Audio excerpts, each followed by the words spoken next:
It doesn't matter if you're buying private or from a shop. A very common con job is that somebody will get a crashed bike or a stolen bike and they'll put on a dirt cheap headlight. They will then say it's been turned into a street fighter. Record your transaction with your phone.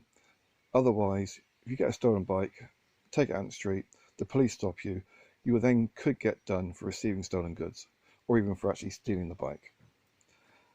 What they do a lot of the time, if it is a stolen bike, they'll just take out the ignition barrel and put one from a separate bike in. Most modern bikes have a built-in immobilizer. I don't think mine has, but most modern bikes do. There's a little chip inside the key. Now, if you go and get one of these bikes from a shop or a dealer or privately, if you turn on the ignition, with a fake ignition, the dashboard will light up, but the bike won't start.